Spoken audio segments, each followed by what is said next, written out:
Estamos en el cuarto domingo después de Pascua. Lectura de la epístola del apóstol Santiago.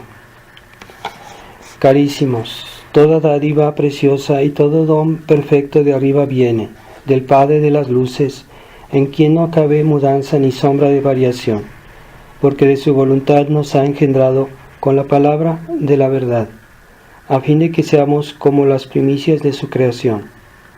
Bien lo sabéis, hermanos míos muy queridos, y así sea todo hombre pronto es para escuchar, pero comedido en el hablar y refrenado en la ira, porque la ira del hombre no obra la justicia de Dios. Por lo cual, dando de mano a toda inmundicia y exceso vicioso, recibid con docilidad la divina palabra, que ha sido como ingerida en vosotros y que puede salvar vuestras almas. Continuación del Santo Evangelio según San Juan. En aquel tiempo dijo Jesús a sus discípulos: Me voy a aquel que me ha enviado, y ninguno de vosotros me pregunta ¿a dónde vas? Mas porque os he dicho estas cosas, se ha llenado de tristeza vuestro corazón.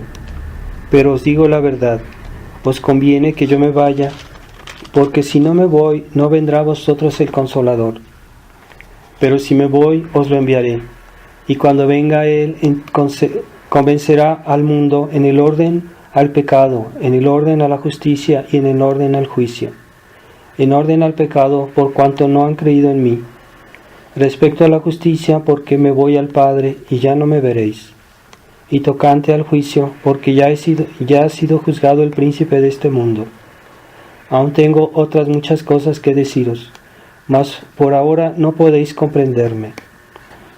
Mas cuando venga el Espíritu de verdad, Él os enseñará todas las verdades, pues no hablará por sí, sino que dirá las cosas que habrá oído y os anunciará las venideras. Él me glorificará a mí, porque recibirá de lo mío y os lo anunciará.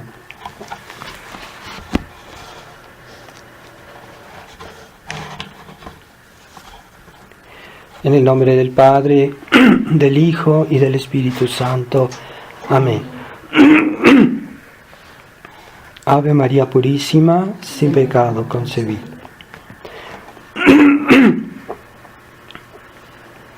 Estimados fieles, en este cuarto domingo de Pascua hemos escuchado las palabras que nuestro Señor dirige a sus apóstoles para anunciarles que ya Él tiene que regresar con su Padre, tiene que regresar al cielo de donde vino, y una vez que Él ha terminado su obra en la tierra, va desde el cielo a enviarnos el Espíritu Santo. Es el día de Pentecostés que está anunciando.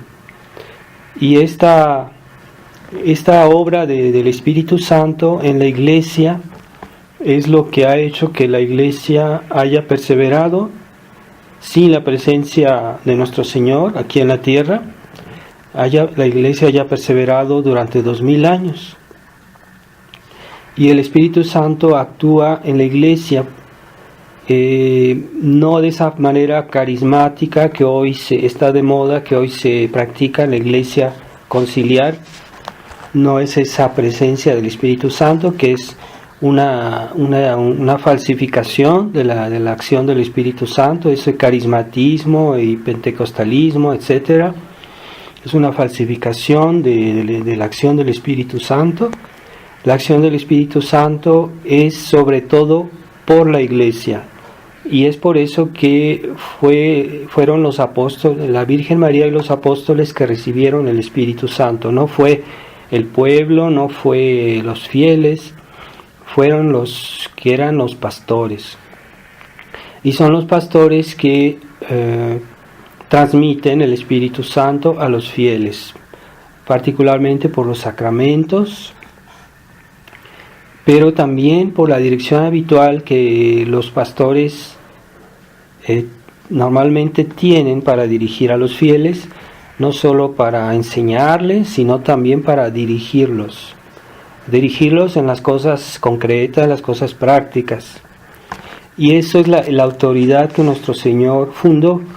La iglesia está hecha así, no hay otra solución democrática, no. La iglesia es una sociedad jerárquica que funciona jerárquicamente, incluso en la distribución de los dones de la iglesia, de los sacramentos, en la enseñanza de la iglesia es una sociedad jerárquica, y también en la dirección de las cosas concretas, habituales, la iglesia tiene autoridad. En una época en que hoy la autoridad es puesta sistemáticamente en duda, o se quiere negar primero que toda autoridad viene de Dios, incluso la autoridad civil, la autoridad humana, las autoridades humanas, como puede ser pues un padre de familia, es una autoridad que viene también de Dios. Todo puede ser la autoridad dentro de una empresa, de un trabajo.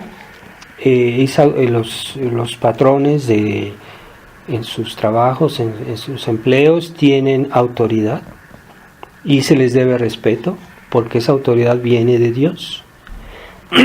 Entonces hoy se tiene ese concepto de que la autoridad viene de abajo, sobre todo en esos países democráticos, donde se vive un régimen democrático. Pero hay que decir que esa no es el concepto de la Iglesia, no es el concepto católico.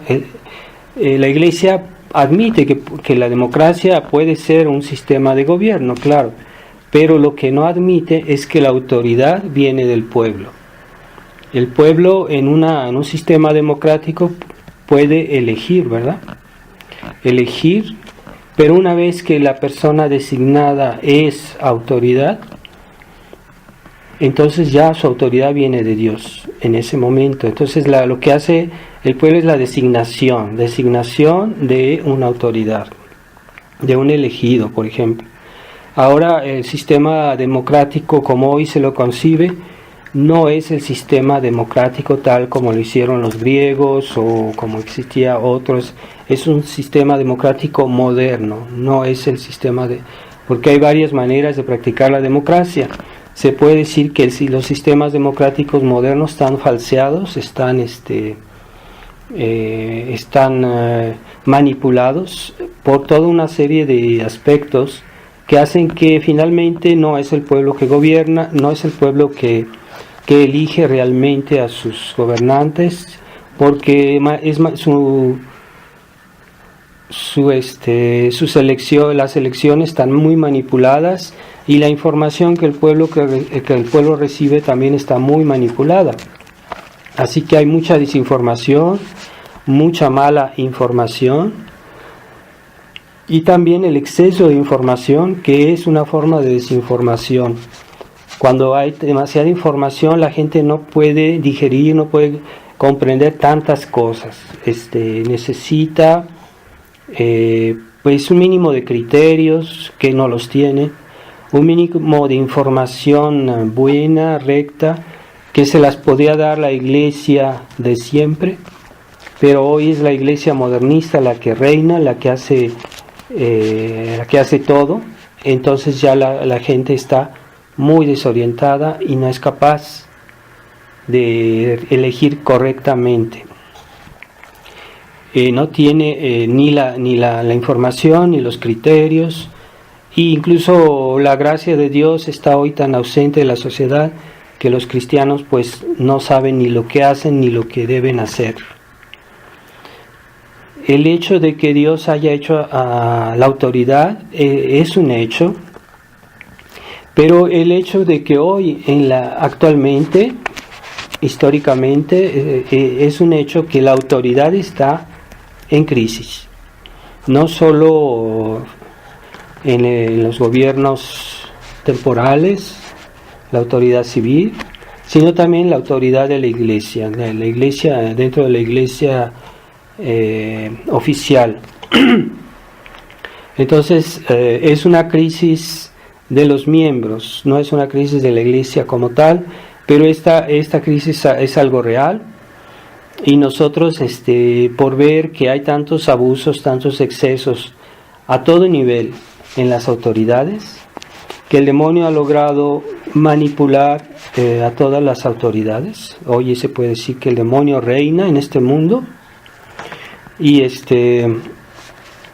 entonces ciertamente no se puede negar, no se puede poner en causa la existencia de una crisis de la autoridad, pero tampoco por eso vamos a pasar a negar la autoridad, y ahí está el problema. La iglesia es la única esperanza para el mundo, no hay otro camino para que el mundo se salve, para que las almas se salven, para que vuelva el orden en el mundo y la salvación.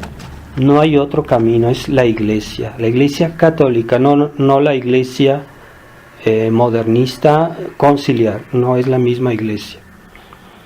Y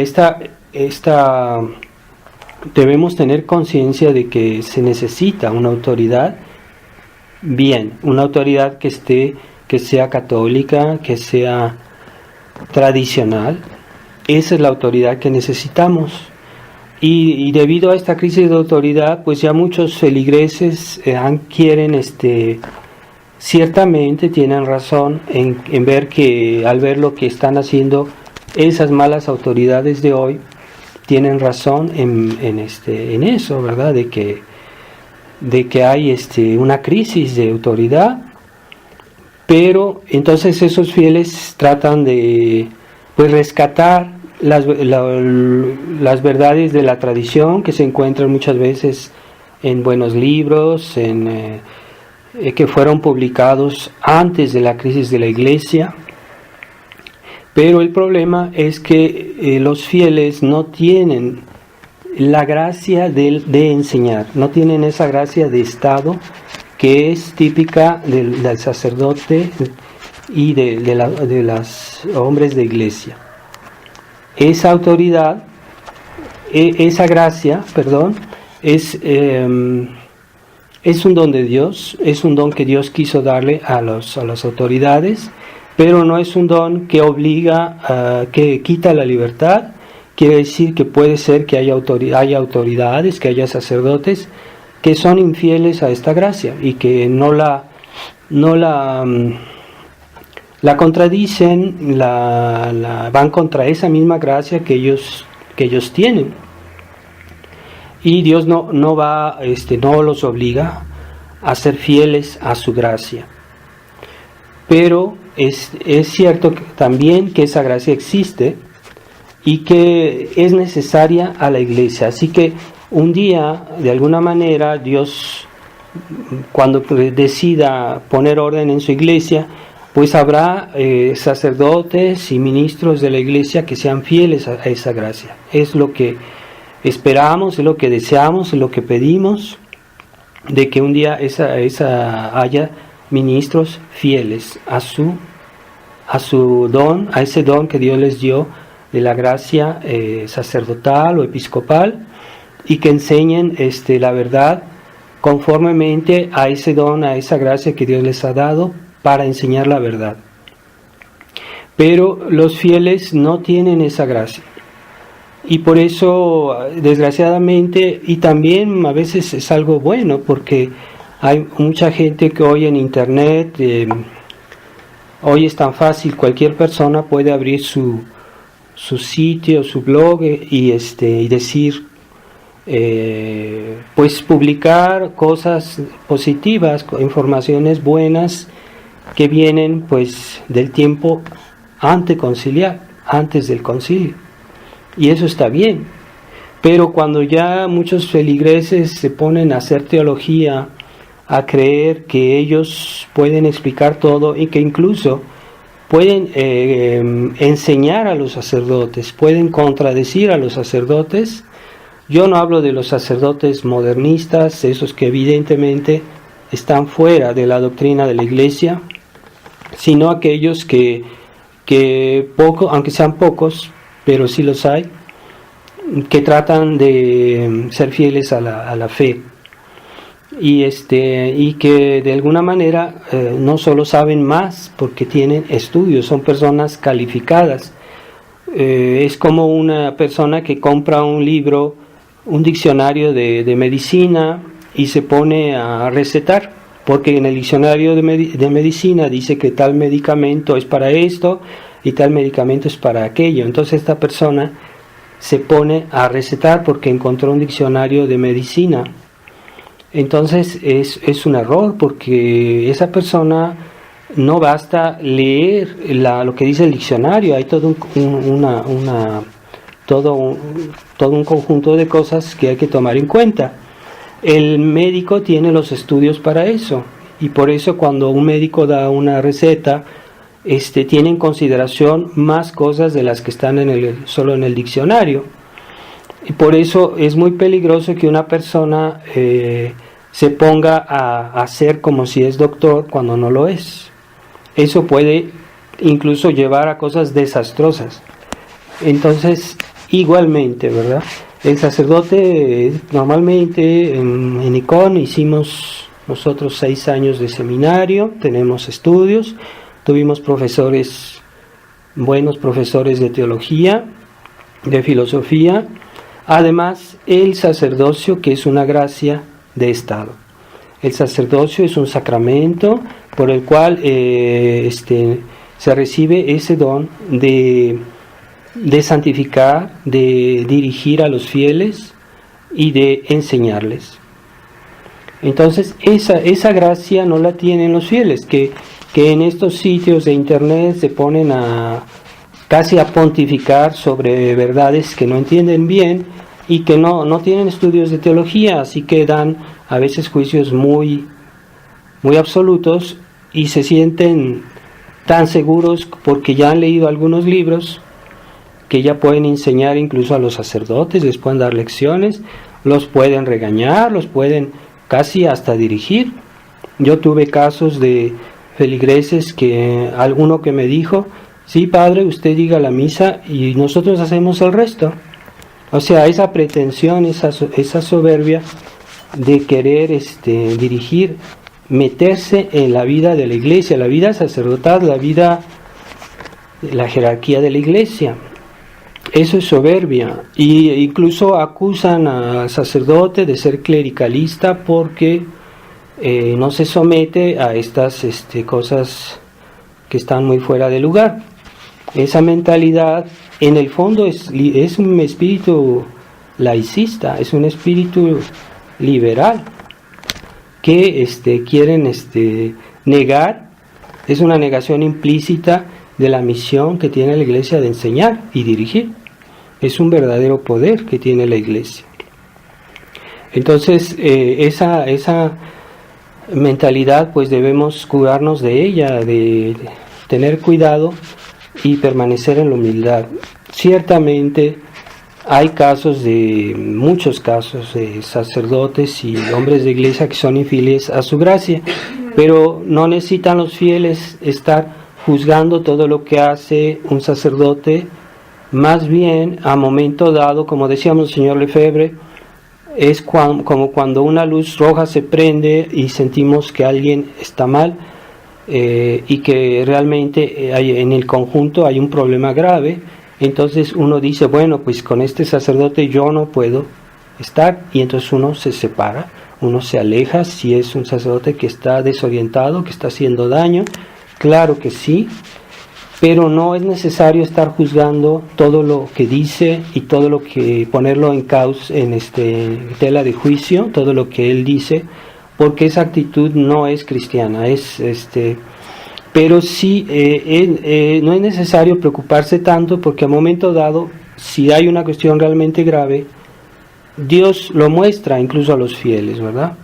Pero de eso a que los fieles se erijan en jueces del sacerdote y que estén siempre dudando de todo lo que dice, hacen imposible que el mismo sacerdote les pueda hacer algún bien, o que los pueda santificar, que los pueda dirigir. Entonces esa mentalidad de suficiencia, que es muy típica del mundo liberal, del mundo materialista que se ha independizado de la Iglesia, pues también algunos tradicionalistas han tomado esa mentalidad de querer ser autosuficientes. Pues eso es liberalismo, que me disculpen, es liberalismo, es soberbia. Por eso, si hay personas que con la buena intención de la difusión de la verdad ponen textos en el internet, es algo muy bueno, yo pienso que está bien. Textos que fueron aprobados por la Iglesia, porque en otros tiempos cualquier libro que se publicaba, incluso cualquier oración, cualquier texto que tocara temas religiosos, necesitaba la aprobación de la Iglesia, el imprimatur, y estaba prohibido escribir sobre temas religiosos, publicar cosas sobre temas religiosos si no tenían el imprimatur. Y hoy hay fieles que se ponen a escribir y no saben lo que dicen. En parte sí, claro, pero en parte no. Y por eso es muy peligroso hacer eso. Yo aconsejo a esas personas que sobre todo publiquen textos que ya fueron aprobados, que fueron escritos antes del concilio o que han sido escritos por buenos sacerdotes, y que no se pongan ellos a hacer teología, a juzgar de cosas teológicas, más bien simplemente que reproduzcan textos que ya fueron aprobados por la Iglesia antes del concilio, que son textos seguros, que son textos buenos, y que hay muchísimo material para publicar en internet, y eso ayuda a la difusión de la verdad. Una cosa es simplemente reproducir los textos que ya existen, y otra es crear nuevos. Hay que tener mucho cuidado. Antes ni una oración, los fieles no podían componer oraciones y publicarlas, sobre todo no podían ni siquiera publicarlas si no estaban aprobadas por la Iglesia. Se necesitaba el imprimatur. Y hoy pues hay ese caos por esta crisis de la autoridad, ciertamente, pero hay que tener la humildad de aceptar que la autoridad, como quiera que sea, es necesaria para la vida de la Iglesia. Y cuando, si Dios quiere, pronto esta crisis de la Iglesia termina, pues va a ser por la restauración de la verdadera autoridad. Entonces no va a ser que ya ahora los fieles, como los sacerdotes fallaron en un tiempo, pues entonces ya van a ser los fieles que van a dirigir. No es así. Va a ser restaurada la autoridad, pero por ministros dignos, por ministros que son fieles a la fe, a la tradición, claro está. Pero no va a haber una especie de independización, como decir, ya estos sacerdotes se equivocaron, entonces ahora nosotros vamos a tener más voz y más derecho de voto, por decirlo así. Eso es democracia liberal. Así que tengamos cuidado cuando vemos algo en internet, tengamos cuidado de qué es lo que está escrito, si es una apreciación puramente personal o que está fundamentado en lo que siempre la Iglesia creyó, en lo que siempre la Iglesia explicó.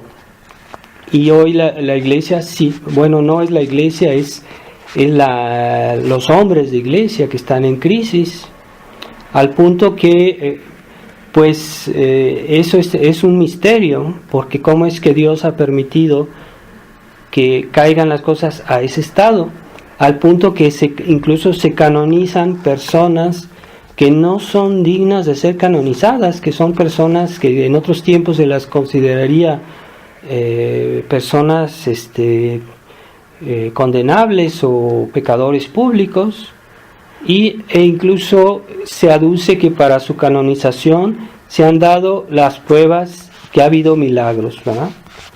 Pero son falsificaciones de milagros, porque no son verdaderos milagros. Dios no puede dar milagros a personas que son contrarias a la fe de la Iglesia. Y hay casos como un escriba de Balaguer, y incluso personas como Teresa de Calcuta, que eran que eran completamente conciliares. Y eso, pues no, Dios no puede haber una canonización de personas tales. ¿Cómo es posible?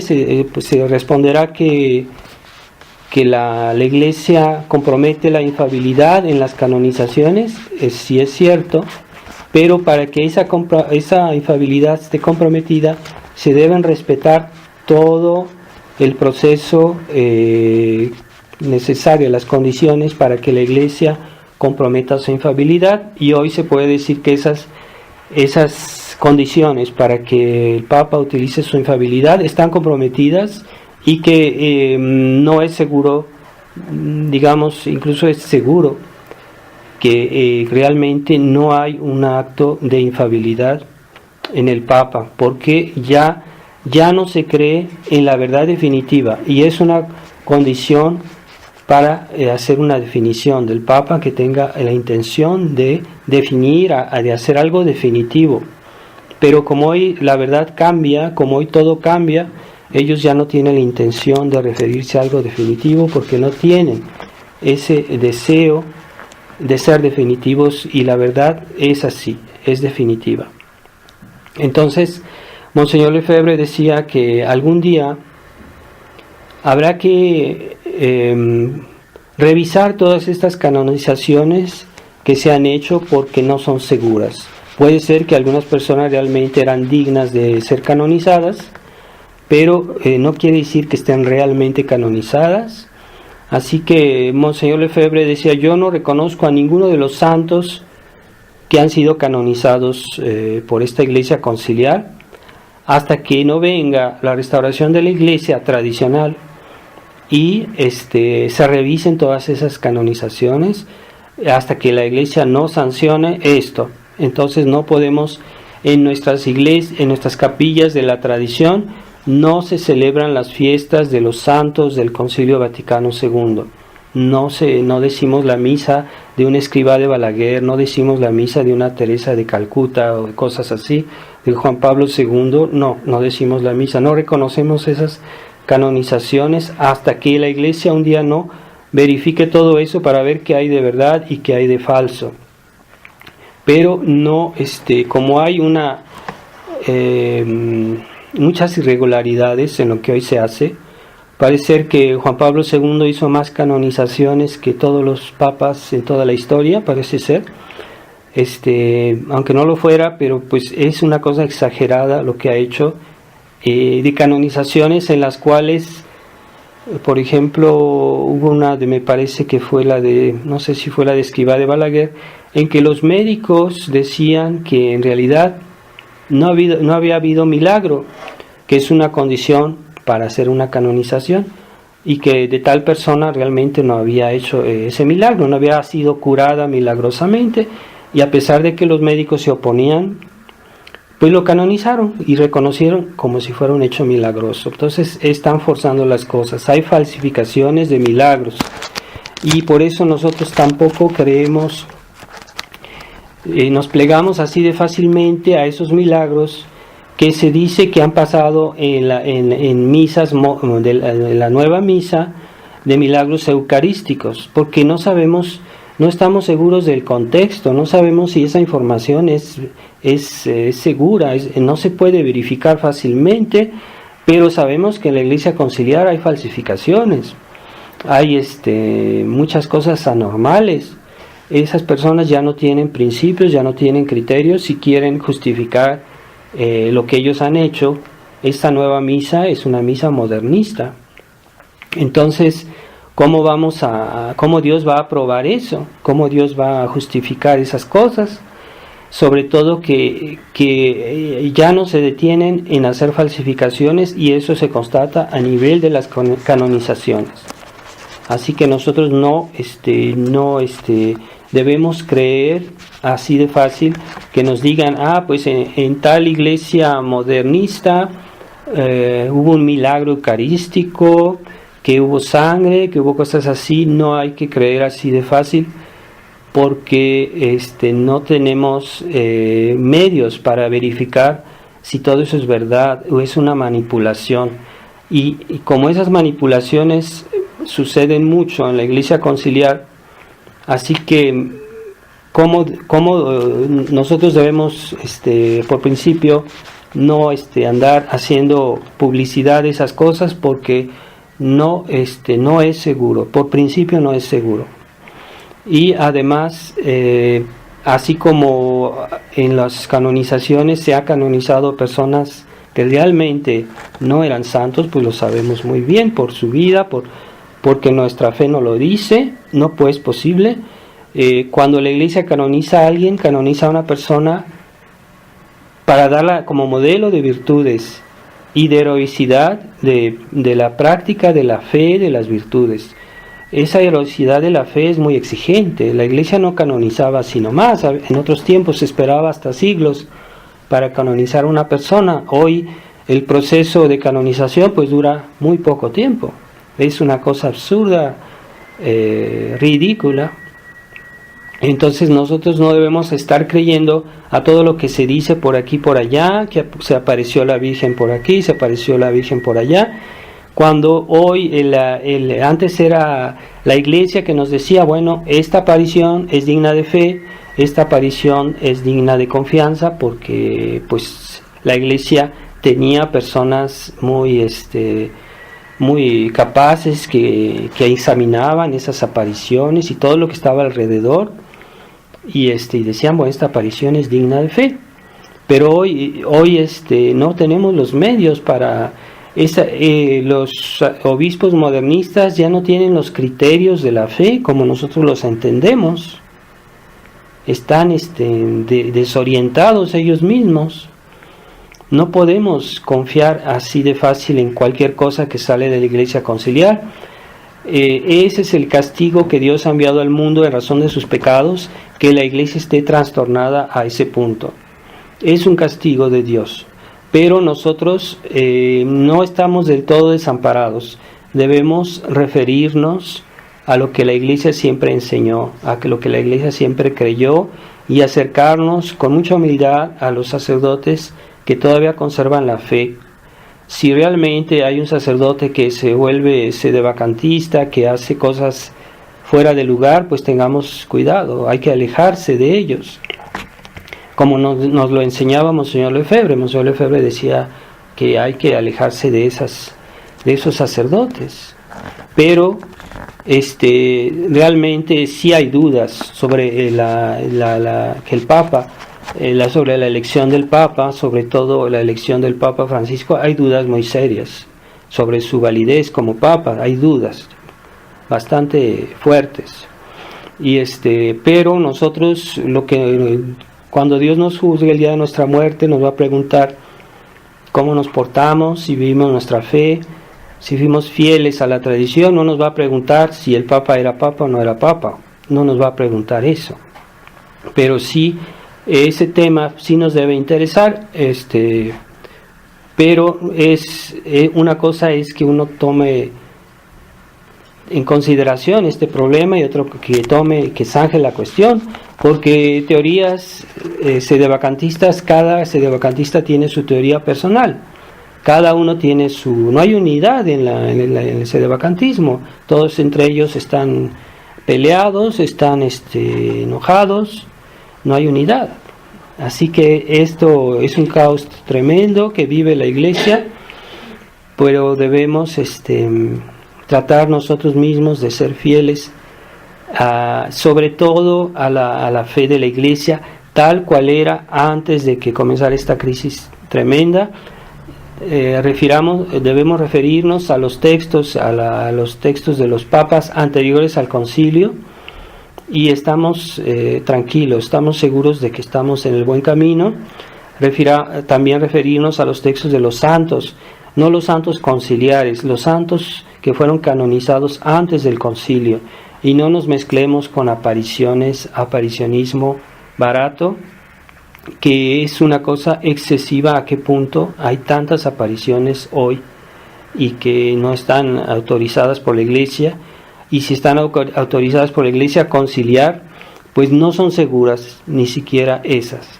Así que vamos a pedirle en este tiempo de la resurrección, pidámosle a nuestro Señor, a Nuestra Señora, que vio a nuestro Señor resucitado, que nos confirmen en la fe, que nos hagan humildes y que nos permitan de ser fieles a lo que la Iglesia siempre fue y no a lo que las nuevas modas conciliares, ni a las divagaciones de algunos tradicionalistas que creen todo saber, todo explicar, cuando no es tan fácil. Es muy difícil, incluso hasta los teólogos, explicar todo. Así que necesitamos humildad en ese sentido. Ave María Purísima, sin pecado concebida. En el nombre del Padre, del Hijo y del Espíritu Santo. Amén.